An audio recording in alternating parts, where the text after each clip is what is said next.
Hi everyone, welcome back to the channel.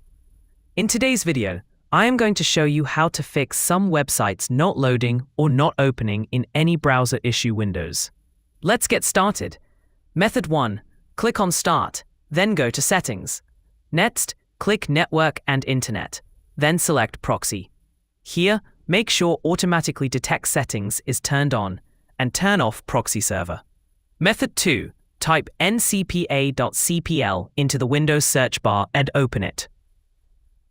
Right-click on your network connection and select Properties. Choose Internet Protocol version 4, TCP IPv4, then click Properties.